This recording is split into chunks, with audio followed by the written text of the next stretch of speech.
भारत के अनसुलझे रहस्य जो आज भी है बेकरार। महाभारत को पांचवा वेद कहा गया है। यह भारत की गाथा है। इस ग्रंथ में तत्कालीन भारत आर्यवर्त का समग्र इतिहास वर्णित है। अपने आदर्श पात्रों के सहारे यह हमारे देश के जन जीवन को प्रभावित करता रहा है। इसमें सैकड़ों पात्रों, स्थानों, घटनाओं तथा विचित्रताओं व विडंबनाओं का वर्णन है। महाभारत में कई घटनाएं संबंधित और ज्ञान विज्ञान के रहस्य छिपे हुए हैं। महाभारत का हर पात्र जीवंत है, चाहे वह कौरव, पांडव, कर्ण और कृष्ण हो या दुष्टधनु, शल्य, शिखंडी और कृपाचार्य हो। महाभारत सिर्फ योद्धाओं की गाथाओं तक सीमित नहीं है। महाभारत से जुड़े शाप, वचन और आशीर्वाद से भी रहस्य छिपे हैं। उस समय मौजूद थे परमाणु अस्त्र। मोहनजोदड़ो में कुछ ऐसे कंकाल मिले थे जिसमें रेडिएशन का असर था। महाभारत में सौप्तिक पर्व के अध्याय 13 से 15 तक ब्रह्मास्त्र के परिणाम दिए गए हैं। हिंदू इतिहास के जानकारों के मुताबिक 3 नवंबर 5561 ईसाई पूर्व छोड़ा हुआ ब्रह्मास्त्र परमाणु बम ही था। 18 का अंक का जादू। कहते हैं कि महाभारत युद्ध में 18 संख्या का बहुत महत्व है। महाभारत की पुस्तक में भी 18 अध्याय है। कृष्ण ने कुल 18 दिन तक अर्जुन को ज्ञान दिया। गीता में भी 18 अध्याय, 18 दिन तक ही युद्ध चला। कौरव और पांडवों की सेना भी कुल 18 अक्षौहिणी सेना थी, जिसमें कौरवों की 11 और पांडवों की 7 अक्षौहिणी सेना थी। इस युद्ध के प्रमुख सूत्रधार भी 18 थे। इस युद्ध में कुल 18 योद्धा ही जीवित बचे थे। सवाल यह उठता है कि सब कुछ 18 की संख्या में क्यों होता गया। कौरवों का जंग का रहस्य।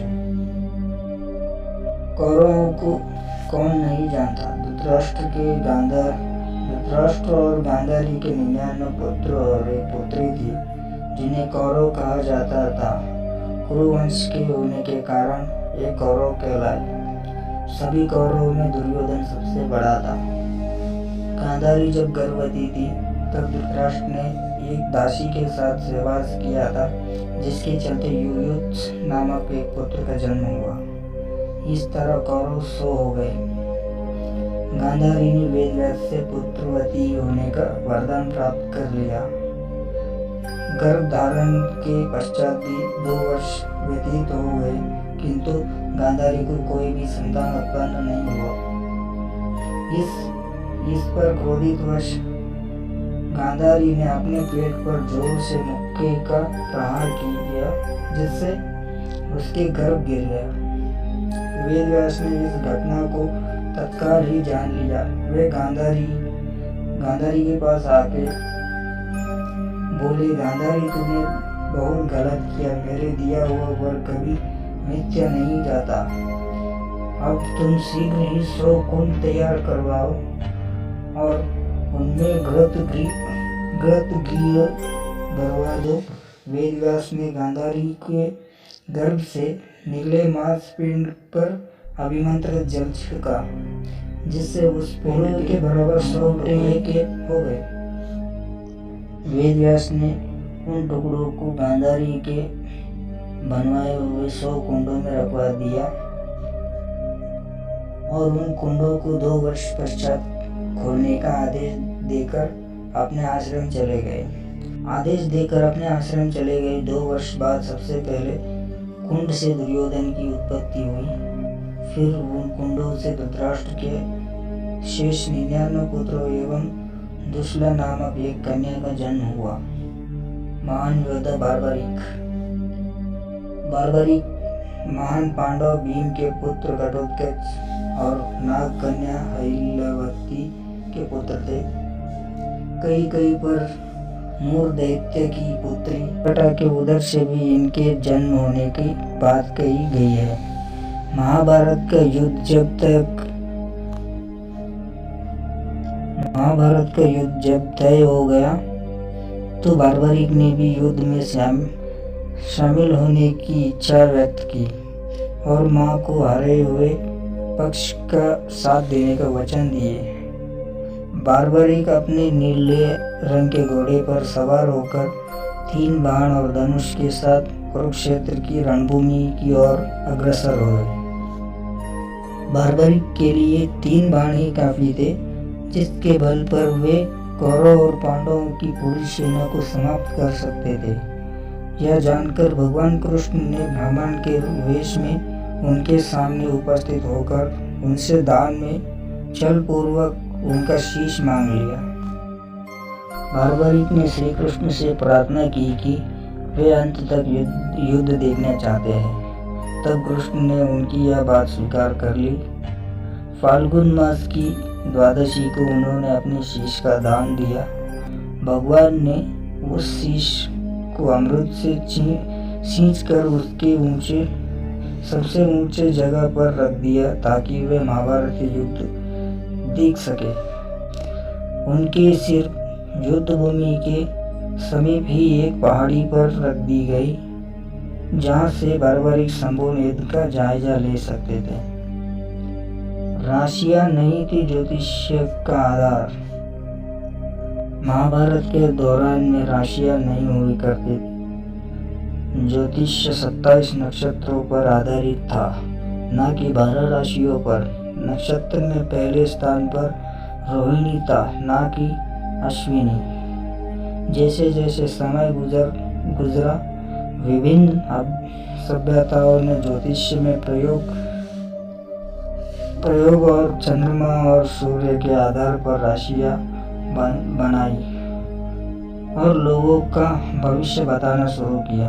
जबकि वेद और महाभारत में इस तरह की विद्या का कोई उल्लेख नहीं मिलता, जिससे कि यह पता चले कि ग्रह नक्षत्र व्यक्ति के जीवन को प्रभावित करते हैं। विदेशियां भी शामिल हुए थे लड़ाई में।